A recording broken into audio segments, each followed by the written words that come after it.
Last week, I completed a 3-day silent meditation retreat. There's no phones, no reading, no writing, just my mind for company.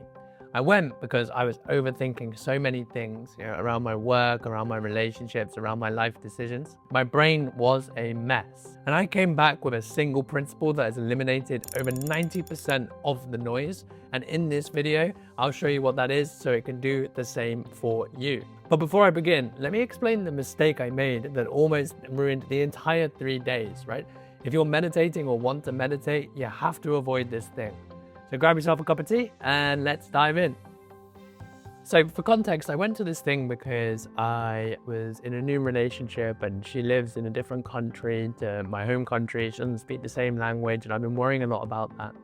With my business, I'm writing books, but I want to build cohorts. And there's so much tension between the things I wanted to build. And then with life, I've just become a resident of Paraguay. And I was like, do I really want this? Do I really want to move away from home? What about my family? And so I was just stuck in these overthinking loops. And I signed up to this meditation retreat because I thought, here's the solution. And that is where the next problem began. So we drove 7 hours to a monastery in Argentinian farmland. It's in a beautiful setting. And then at Saturday, 8 p.m., the meditation began.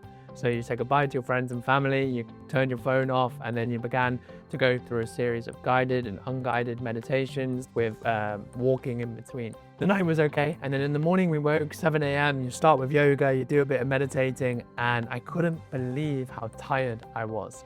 I was trying to do the exercises, but I just kept finding myself drifting off. I couldn't focus on my breath, and sitting on the floor was just horrible.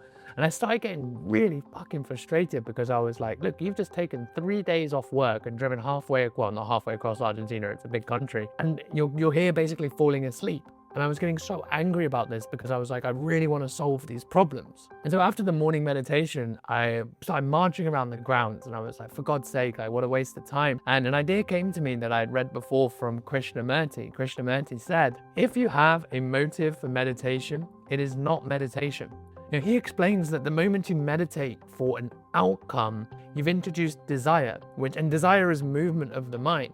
But the point of meditation is stillness. It's about ending the movement. And the thing is, in stillness, that's where you get this unfolding that you just can't force. And so when I noticed I was chasing an outcome, things began to click together. I was frustrated because I was tired, and I was tired because I hadn't taken more than 5 days off in 3 months. I was trying to write a book and build a business at the same time, while speaking Spanish all my time because I'm in Argentina and I barely speak Spanish. And I was like, maybe the fact that you're tired is the primary reason. The clarity I was looking for was in the rest that I was refusing to take. And so the moment I saw this, the pressure lifted. I went to my next meditation session. I was like, cool, I'm just actually going to focus on how tired I am and how nice it was to actually just do nothing. And so that's the main mistake, is you cannot meditate to chase an outcome, which goes against everything in Western society. We've been told that you have to do a thing to get a thing, but meditation rewards you for actually the doing of nothing. And so let me tell you about what I found. So at the end of the first day, I stepped outside to see the stars and I pulled up my problem list, except something had changed because when I was busy, my mind loved to gnaw on these problems all day, at the gym when I was walking. There was this sort of picking a scab, I just couldn't stop. But after a day of clearing your mind, the problems, I didn't want to think about them. They no longer felt nice to hold. It was like holding dirty laundry, I didn't like how it looked. I certainly didn't like how it smelled. And I was like, oh, you know what? I'm just not going to think about them. And immediately in that space, I began to realize how much time and energy I had been pouring into overthinking cycles. And they were all about future decisions. And I was like, oh, I'm trying to control the path of my life, trying to find absolute certainty. And it actually turned into this endless fight with existence. And one that I was slowly losing, because what I've realized is that trying to control the future is just a sign that you do not trust yourself in the present to respond well. And the truth is, you know nothing about the future, okay? And even if you are guessing right, you won't be the same person. You'll have a completely different playbook, and you certainly shouldn't be trusting what you decided a year ago or 6 months ago, because things have changed. You've changed. For example, I didn't know that I would get a girlfriend in Argentina. So of course there's a complication there. I don't know what's going to happen in a year too. And yet here I was trying to do the exact same thing. And so that night, one principle emerged, not the main principle, but one that's been super helpful for me since. Deal with what's real. it's a call to action just to come back. Like, it's okay to think of the future, it's okay to have a vision, but dealing with what's real is what's in front of you. Like at the present moment, the work, the relationship, all of this stuff, because if you're worrying about the future, you're gonna miss it. Okay, and of course the problems that you actually are worrying about, they're gonna happen because you're not actually executing how you should. You know, Alan Watts once said that life is like a river, and most people drown because they resist it. This framework has shifted so much energy from fighting the water than flowing with it, and goddamn, it feels so good. And this realization led to something unexpected in a place that I really didn't anticipate. So as part of the retreat, we were allocated jobs, and my ego bristled. I was like, I'm a 7-figure entrepreneur. I shouldn't be sweeping floors and chopping vegetables. Yet part of me believed that I was above it, which is interesting in itself. At first, I began to attack this work like I would my business, with intensity, like a task to get through. I was like, once I get this done, I can move on to the next thing. But what I realized was there is no next thing. I'm in a silent meditation retreat. What am I going to do? More stuff in silence? And so I was like, well, what if I just slow down? What if I enjoy this thing instead?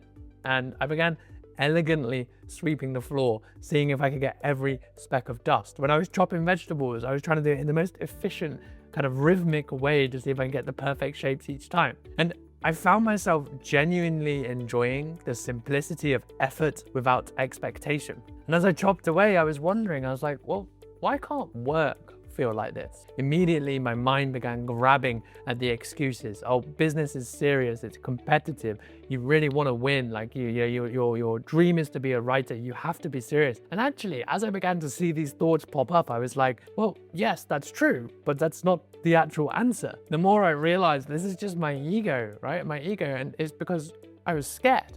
Well, I'm scared. I'm scared of failing. I'm scared of not being something special. I'm scared of not kind of building my dream and achieving the thing that I set out for. I'm scared of not being a writer worth reading. And the irony is that, the thing with fear, the more you listen to it, the stronger it becomes. I could see clearly, for example, that rushing through my work and not enjoying it is a guaranteed way to create the scenario that I was worrying about.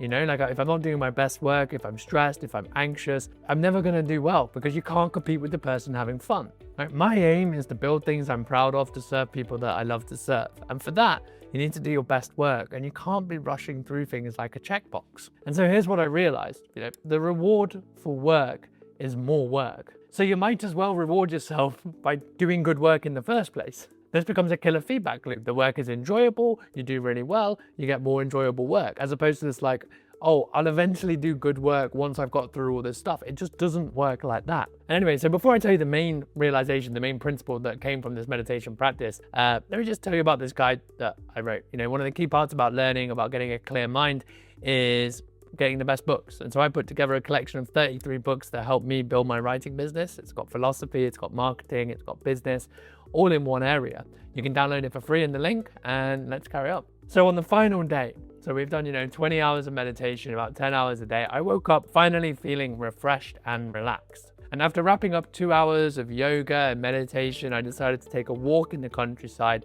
and see if we could have a look at the problems again.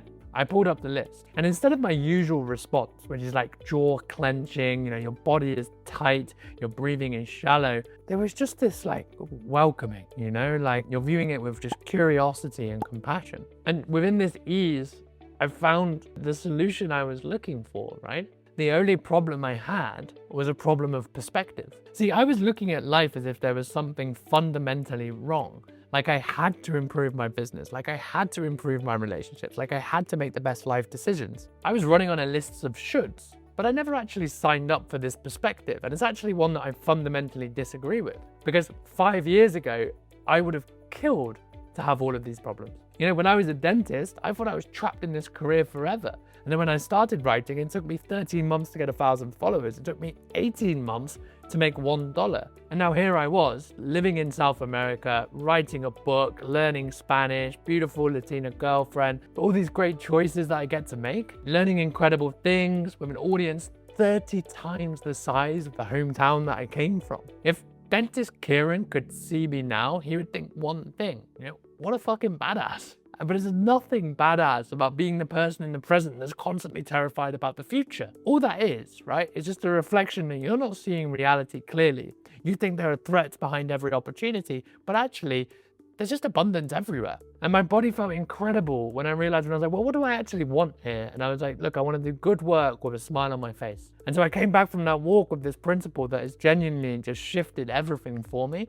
And that is gratitude as a baseline. Because I'm not interested in being a monk and renouncing all of my desires. I want to do well, okay? But I don't want to do well because I'm not enough as I am now. I just want to remind myself that gratitude is the baseline that you're operating from.